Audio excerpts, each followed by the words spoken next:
தமிழக வருவாய்த்துறை அமைச்சர் செங்கோட்டையன் பள்ளி மாணவர்களுக்கு சாதி விவரங்களுடன் கூடிய அடையாள அட்டை வழங்கப்பட உள்ளதாக பேசியிருப்பது தற்போது சர்ச்சையை ஏற்படுத்தியுள்ளது. வருவாய்த்துறை அமைச்சராக பொறுப்பேற்று உள்ள செங்கோட்டையன் தனது சொந்த தொகுதியான கோபிச்செட்டிப்பாளையத்தில் செய்தியாளர்களை சந்தித்தார். அப்போது பொதுமக்கள் தங்களது வருமானம், சாதி, இருப்பிடம் போன்ற சான்றிதழ்களை ஆண்டுதோறும் பெறுவதற்கு அலைவதை தவிர்க்கும் வகையில் அரசு ஒரு முக்கிய நடவடிக்கை எடுத்து வருவதாக தெரிவித்தார்.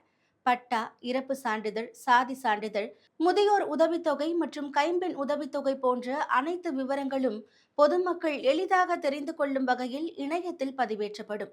ஆண்டுதோறும் சாதி சான்றிதழ் போன்ற ஆதார சான்றிதழ்களை வாங்கும் தற்போதைய நடைமுறை மாற்றப்பட்டு அதற்கு பதிலாக முகவரி, சாதி சான்றிதழ், இரத்த வகை, ஆதார் அட்டை மற்றும் தொலைபேசி எண் ஆகியவை இணைக்கப்பட்ட ஒரு பிரத்யேக அடையாள அட்டை வழங்கப்படும்.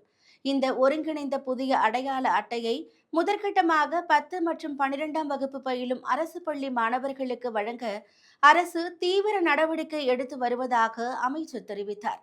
இந்த அறிவிப்பிற்கு திமுக முன்னாள் அமைச்சர்கள் தங்களது கடுமையான எதிர்ப்புகளை பதிவு செய்து வருகின்றனர்.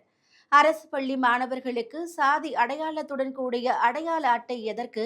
மாணவர்களிடையே சாதி அடையாளத்தை ஊக்குவிக்கும் வகையிலான இந்த கருத்து குறித்து தமிழ்நாட்டு மக்களின் மனதில் எழுந்துள்ள சந்தேகங்களுக்கு அமைச்சர் தெளிவான விளக்கம் அளிக்க வேண்டும். இதுதான் இந்த அரசு நிலைப்பாடா என்று முன்னாள் அமைச்சர் தங்கம் தென்னரசு கேள்வி எழுப்பியுள்ளார்.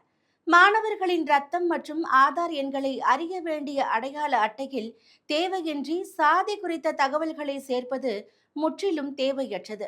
இடஒதுக்கீடு மற்றும் அரசின் சமூக நீதி பயன்களை பெற வேண்டிய இடங்களில் மட்டுமே சாதி சான்றிதழ் விவரங்களை பயன்படுத்திக் கொள்ள வேண்டும். பள்ளி ஐடி கார்டுகளில் இது தேவையா என்பதற்கு அமைச்சர் விரிவான பதிலளிக்க வேண்டும் என்று முன்னாள் அமைச்சர் அன்பில் மகேஷ் பொய்யாமொழி வலியுறுத்தியுள்ளார்.